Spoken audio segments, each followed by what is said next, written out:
Dans cette partie, nous allons parler du système informatique, de l'entrée de données dans le logiciel et aussi de la production de rapports une fois votre évaluation terminée. Donc, l'informatique et l'entrée de données brutes. Vous allez avoir accès au système en allant au www.informatique.ca. On va regarder comment entrer les données, voir les scores obtenus et le mini-rapport qui est ainsi produit, qui devrait servir de gabarit pour votre propre rapport à la fin de l'évaluation.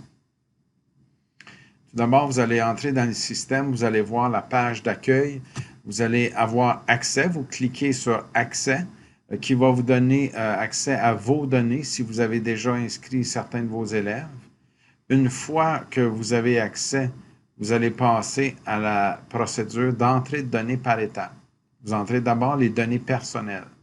Vous allez ajouter un test, vous allez entrer les scores bruts, vous allez valider, c'est-à-dire sauvegarder. Cliquez sur l'imprimante qui va vous permettre de fermer, de clore le processus d'entrée de données. Et en cliquant, vous allez sauvegarder ainsi les scores que vous ne pouvez plus modifier. Donc, l'entrée de données par étape. Vous entrez d'abord les données personnelles. Vous allez avoir la page « Ajouter un élève ». Vous entrez nom, prénom, le sexe, latéralité au besoin, est-ce qu'il est gaucher, droitier, ambidextre, la date de naissance. Vous pouvez entrer les langues parlées à la maison, ainsi que faire certains commentaires, peut-être sur l'évaluation elle-même, sur la situation de l'élève, est-ce qu'il est dans un niveau simple, un niveau double, ainsi de suite. Donc, vous pouvez avoir des commentaires généraux. Vous allez ensuite valider cette information-là, cliquez sur « Valider ». Une fois que vous avez le nom de l'élève, vous allez ajouter un test. Donc, pour ajouter un test, vous allez cliquer sur le nom de l'élève. Ici, pour des raisons de confidentialité, c'est brouillé. Mais vous allez cliquer sur le nom de l'élève qui va vous permettre ainsi d'ajouter un nouveau test. Vous avez la possibilité d'ajouter le nouveau test. Vous inscrivez votre nom, prénom, la date de l'évaluation. Très important, c'est un oubli qu'on voit fréquemment, le niveau scolaire. Par défaut, le système est en première année. Vous cliquez dessus, vous allez pouvoir avoir le niveau scolaire entre la première et la 10e année. Vous inscrivez le nom de l'école, de votre école, et d'autres commentaires qui peuvent être en lien avec ce que vous avez observé durant le test. À l'étape suivante, vous continuez, vous entrez les scores bruts. Donc, vous allez valider à la fin et cliquer sur l'imprimante pour terminer le processus.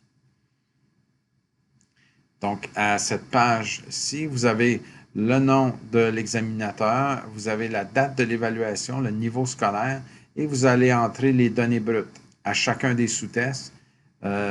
Soyez prudents, vous allez voir que l'ordre des sous-tests ici n'est pas nécessairement l'ordre sur la page couverture. Donc, il faut voir qu'on a d'abord les sous-tests en lecture, les sous-tests d'écriture et ensuite les sous-tests mathématiques. Une fois toutes ces entrées complétées, vous validez, vous cliquez sur l'imprimante et cela va vous permettre de produire un rapport qui est vraiment une base, qui est vraiment là, qui vous donne les scores que vous allez avoir obtenus aux sous-tests, aux composantes et aussi sur l'ensemble du test. Vous allez trouver les tableaux qui vont vous permettre d'interpréter les scores. Ça ressemblera à ça. Donc, la première page vous donne l'information personnelle de l'élève, résume tous les sous-tests que vous avez administrés. Et ensuite, à la page 2, vous avez tous les scores bruts que vous avez entrés, les scores normalisés, donc les scores une fois convertis avec la classification. Est-ce que c'est un score qui était bas, très bas, dans la moyenne, au-dessus de la moyenne, et ainsi de suite. Vous avez la même chose pour les composantes et les aptitudes. Et enfin, un tableau qui permet d'interpréter certains des scores et aider à la compréhension de la classification.